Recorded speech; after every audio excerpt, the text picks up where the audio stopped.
자, 어제 말씀에 이어서 레위인의 정결례와 그 의미에 대한 설명입니다. 구체적인 정결례의 방법에 대해서는 우리가 어저께 했던 말씀 속에 이제 나타나고요. 오늘 그 의미에 대해서 설명해 주시는데 사실은 앞부분에 설명했던 내용들이 반복되는 그런 내용들이 대부분입니다. 자, 레위 사람들이 앞으로 제사장들을 도와서 성막에서 봉사하게 될 것입니다.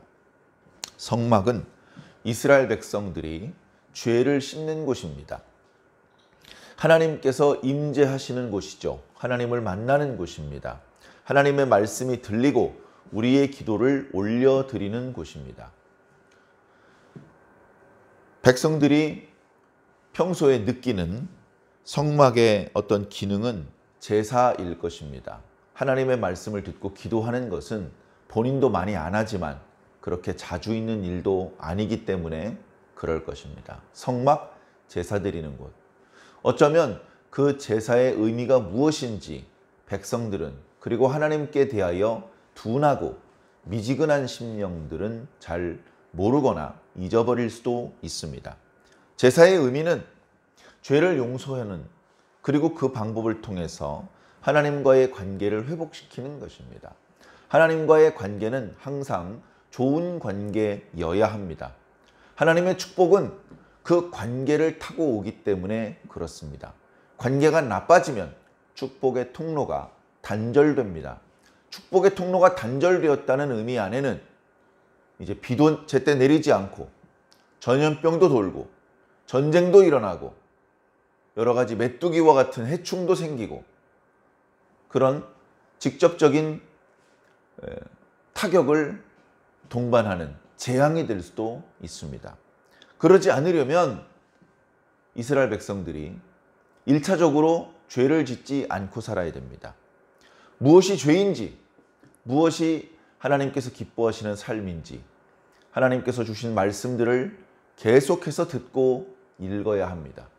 그리고 그 뜻대로 살아야 되죠. 노력했는데도 불구하고 실수하는 부분에 대해서는 하나님께 나와서 용서를 받아야 됩니다.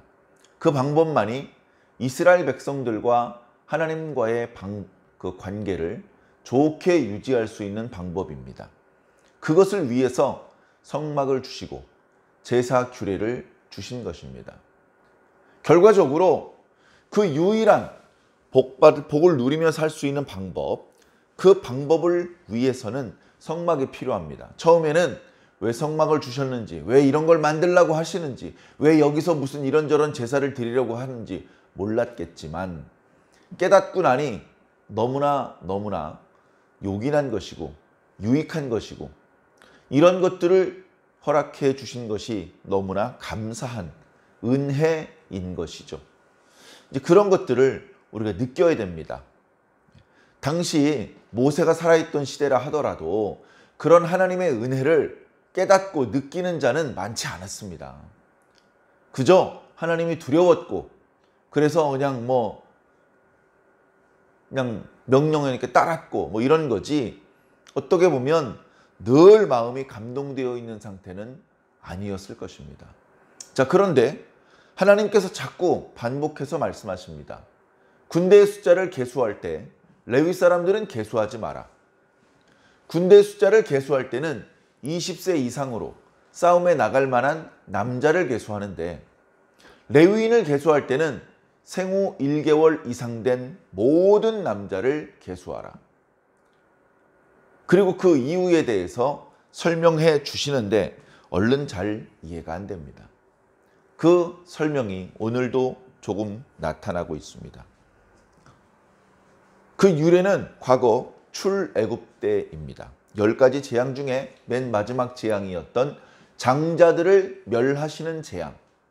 그 재앙에 사실 이스라엘의 모든 장자들도 죽어야 했습니다. 이스라엘의 모든 장자라면 사람도 가축도 모두 포함하는 말씀입니다. 생명은, 태에서 태어나는 생명은 누군가는 처음 태어납니다. 그러니 새끼가 태어나면 그 중에 하나는 반드시 죽어야 하는 것이죠. 참 두려운 일입니다. 두려운 일입니다. 그 두려운 순간에 하나님께서 이스라엘 백성들에게 유월절의 규례를 주셨죠. 이런 방법으로 식사를 하고 이런 방법으로 1년 된 양의 피를 받아서 문 인방과 설주에 발라라. 절대 밖에 나가면 안 된다. 그 규례를 어겼다면 이스라엘 백성이라 할지라도 죽었을 것입니다. 문 인방과 설주에 피 잘 발라놓고 밖에 나가 돌아다니면 죽음의 천사 눈에 걸려 죽는 겁니다. 음식 잘 구워서 먹고 문 인방과 설주에 피 안 바르면 죽음의 천사가 아무리 든든하게 문을 걸어 잠가도 뚫고 들어와서 그 집에 있는 장자들을 죽이는 겁니다. 매우 두려운 날이라고 성경은 기록하고 있습니다. 딱 하룻밤입니다. 그 하루가 지나자 애굽 온 땅에 애곡하는 소리가 들렸다고 했습니다. 한 집 건너 한 집씩 애곡하는 소리가 난 게 아닙니다. 모든 집에 애곡하는 소리가 났습니다. 첫째 아이가 죽었기 때문에, 어떤 집은 아버지도 같이 죽었기 때문에 그 울음소리가 한없이 컸을 것입니다. 심지어 애굽 왕 바로의 아들도 죽었습니다. 애굽에 신이 수천 신이 있었다고 하는데 아무도 그 죽음을 막을 수 없었습니다. 하나님이 유일한 신이라는 것을 보여주셨습니다. 장자들의 죽음으로 애굽은 큰 슬픔에 빠졌고 그 죽은 시신을 장례 지낼 사람조차 구할 수 없었습니다. 당연히 군대도 애곡하느라 군사력이 절반 이하로 떨어질 수밖에 없었고 싸울 의지가 없었습니다. 애굽 왕 바로는 급히 이스라엘 사람들한테 나가라고 했습니다. 전에는 얼른 갔다 돌아와야 된다. 애들은 두고 가야 된다. 뭐 여러 가지 조건과 단서 조항이 달려 있었는데 마지막에는 다 필요 없으니 빨리 나가라. 이스라엘 백성들은 애굽 사람들에게 요구를 했더니 그들이 금 귀고리도 주고 목고리도 주고 코고리도 주었다라고 기록하고 있습니다. 그래서 그들은 싸우지 않고 밤에 도망 나간 것이 아니라 아침에 환한 대낮에 걸어서 애굽을 나왔던 것입니다. 그날 죽었어야 하는 이스라엘의 모든 장자들은 죽지 않았습니다. 와, 기분 좋다. 그렇지 않습니다. 그들은 이제부터 하나님의 것입니다. 엄밀하게 말하면 장자들이 하나님의 것이 아니라 그들의 생명이 하나님의 것입니다. 그런데 하나님께서 그들의 생명은 가져가지 않으시고 다시 돌려주셨습니다. 그러니 그 값을 내야 되죠. 그 값을 내야 됩니다. 이걸 이해 못하는 사람들이 많아요. 원래 내 거였는데 왜 내가 돈을 줘? 원래 네 거가 뭐가 있니? 그걸 깨닫지 못하는 사람들이 많이 있는데, 자, 이스라엘 백성들은 다행히 그 정도는 깨달았던 것 같습니다. 그래, 값을 치루어야 되는데 너희 장자들이 각 지파, 각 가문, 각 가정에서 장자들이 착출되어서 성막에서 봉사해야 돼요. 왜? 장자들은 하나님 거니까. 원래는 그래야 됩니다. 그런데 이 성막은 우리의 죄를 씻어주시는 아주 유익한 그런 기능을 하는 곳이지만 그 기능을 수행하기 위해서 하나님께서 임재해 계신 곳이고 하나님께서 임재하시는 그 하나님은 너무나 거룩하셔서 죄가 있는 우리들이 실수하면 죽을 수도 있는 그런 분입니다. 그러니 그 하나님께 복 받으려고 가까이 왔다가 저주를 받고 돌아갈 수 있다는 것입니다. 하나님이 악해서 그런 것이 아니라 우리가 부정하기 때문에 그런 것입니다. 그래 이스라엘 각 지파, 각 가문, 각 가정의 장자들을 착출해서 성막에서 섬기게 한다면 그 전문성도 떨어질 것이고 대를 이어서 뭐 가르치고 그런 걸 할 수가 없지 않겠습니까? 그 다음에 각 가정은 가정대로 이게 뭐 살림이 잘 안 될 것이고, 그리고 그만 성막에서 하나님을 섬기는 예법에 대하여 잘 몰라 실수를 저지르면 재앙을 당하기 때문에 그 장자들 대신 레위 사람을 나에게 돌리라 라고 하나님께서 말씀하신 것입니다. 그런 하나님의 말씀은 결국 뭡니까? 큰 사랑이고 은혜입니다. 아이고 하나님 감사합니다. 우리 살려주신 것만도 감사한데 우리가 성막에서 직접 봉사하는 것이 아니고 레위 사람들이 성막에서 봉사할 수 있도록 해주셔서 감사합니다. 그렇게 말씀드릴 수밖에 없는 상황이라는 겁니다. 이 말씀의 의미를 깨닫고 나면 그런 겁니다. 한번 19절 말씀을 읽어드리겠습니다. 내가 이스라엘 자손 중에서 레위인을 취하여 그들을 아론과 그의 아들들에게 주어 그들로 회막에서 이스라엘 자손 장자들을 대신하여 봉사하게 하며 또 이스라엘 자손을 위하여 속죄하게 하였나니 이는 이스라엘 자손 장자들이 성소에 가까이 할 때에 그들 중에 재앙이 없게 하려 하는 것이다. 자칫 그들에게 재앙이 미칠 수 있어요. 그렇게 되지 않도록 은혜를 베풀어 주신 거라는 겁니다. 그러니 그 깊은 속뜻을 이해하면 감사할 수밖에 없고 이해하지 못하더라도 감사해라. 이게 다 너를 위한 것이고 너에게 유익을 주기 위한 것이고 네가 재앙을 당하지 않고 복을 누리게 하기 위하여 하나님께서 해주신 것이라는 것입니다. 그래 레위 사람들은 그 지파 전체가 이제 하나님의 소유가 되었습니다. 그들은 성막에서 봉사를 하는데 레위인들조차도 하나님께서 정하신 법도를 어기면 죽임을 당할 수 있습니다. 특히 고핫 자손들은 성막 안에 들어와서 제사장들이 미리 포장해 놓은 기구들을 어깨에 매야 되는데 제사장의 허락 없이 성막 안쪽을 들여다보거나 또 그 거룩한 기구들을 손으로 만지면 죽어야 했습니다.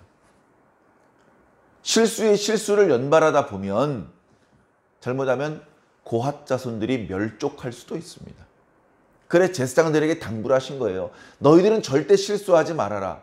포장을 잘하고 저 레위 사람들이 법도를 어기지 않도록 잘 지도해서 저 고핫 자손들이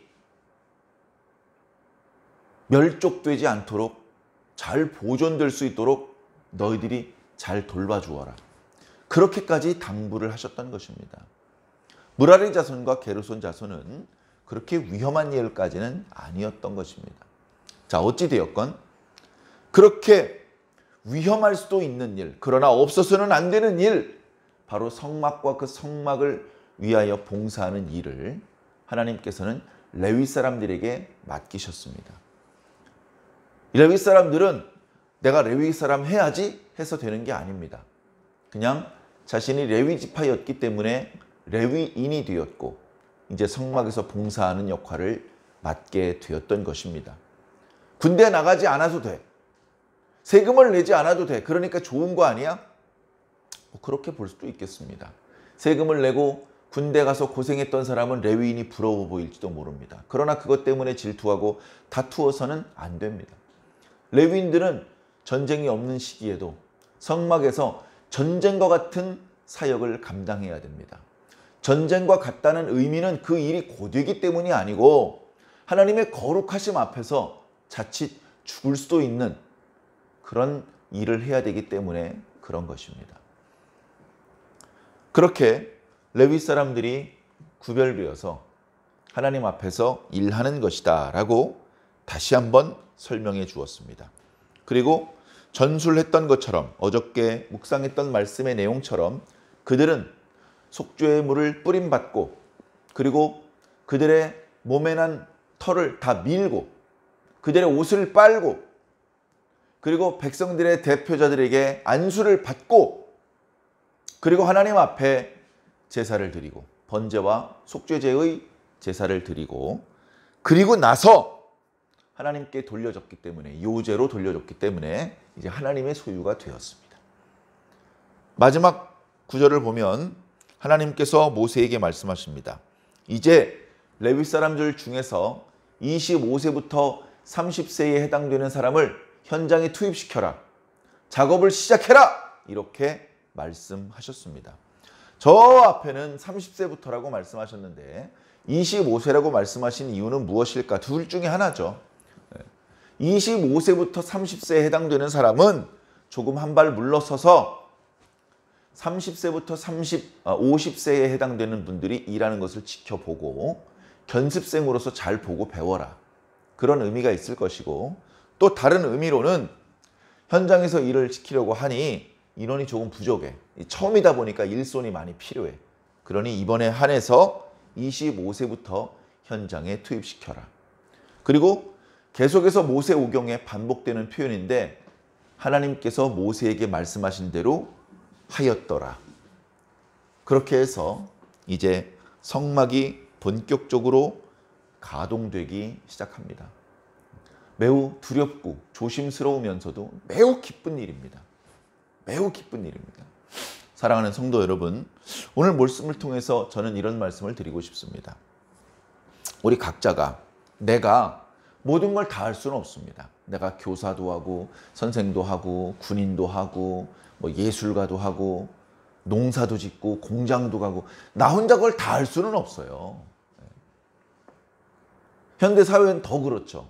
분업화가 되고 직업이 세분화가 되다 보니 내가 잘하는 분야가 있고 잘 못하는 분야가 있습니다. 그래도 괜찮아요. 내가 한 분야에 뭔가 열심히 하고 잘하면 충분히 보상을 받을 수가 있고 내가 직접 농사를 짓지 않아도 내가 받은 보상으로 그 농산물을 구입해 먹을 수 있습니다. 내가 다 하는 게 아니라는 것이죠. 그런데 그게 교회 안에서도 마찬가지입니다. 내가 운전도 하고 내가 요리도 하고 내가 찬양도 부르고 내가 설교도 하고 내가 혼자서 다 하는 게 아닙니다. 어떤 분은 그냥 운전봉사만 해요. 운전봉사 끝났으면 얼른 와서 이제 예배 드립시다. 어떤 분은 찬양을 해요. 예배 전에 미리 나와서 기도하고 찬양 연습을 한 다음에 예배 시간에 찬양으로 하나님과 성도들을 섬겨드립니다. 어떤 분은 저 같은 목회자는 기도하고 설교를 준비하는 일에 집중을 합니다. 다른 걸 할 수 있지만 목사님은 우리를 위해서 기도하는 일만 해주세요.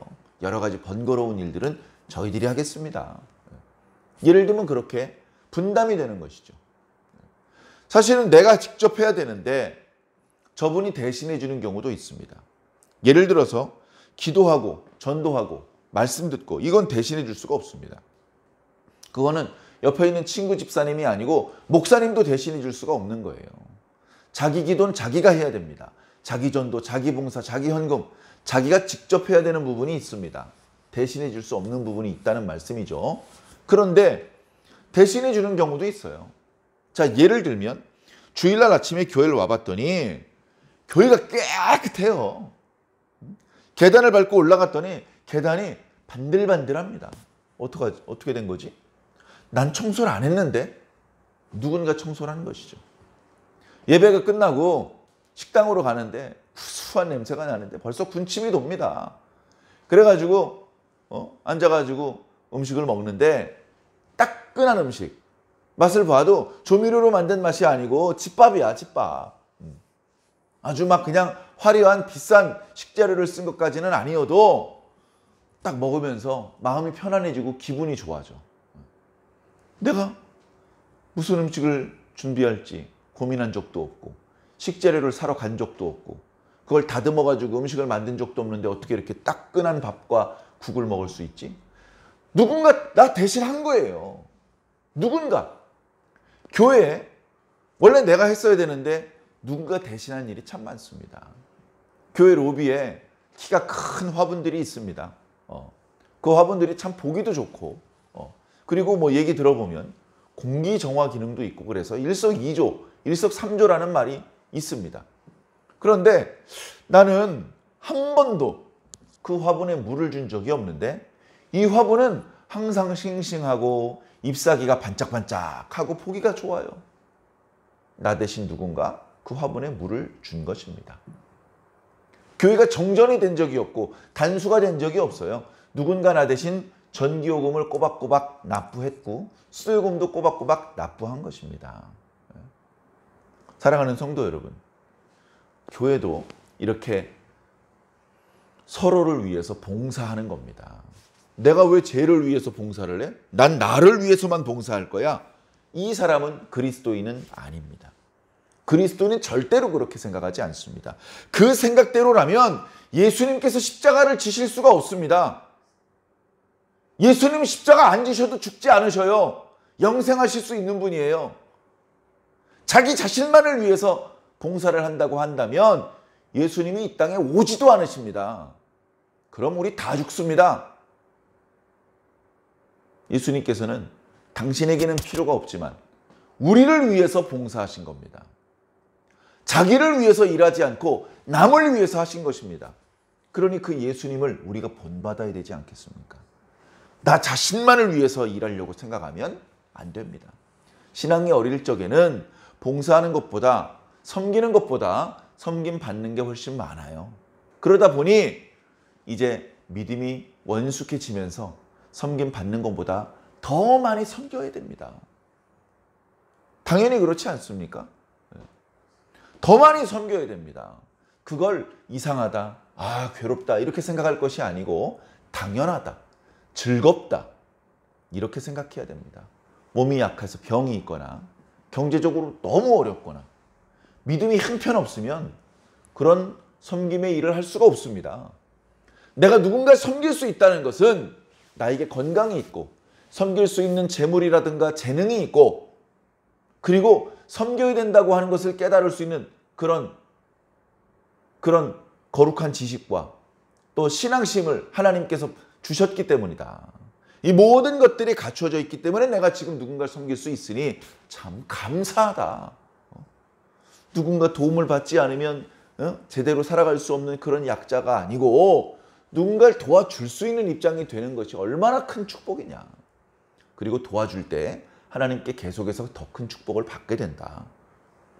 사랑하는 성도 여러분, 그렇게 교회 공동체는 한 몸을 이루고 서로 사랑하며 피차 복종하며 서로 봉사하는 것입니다.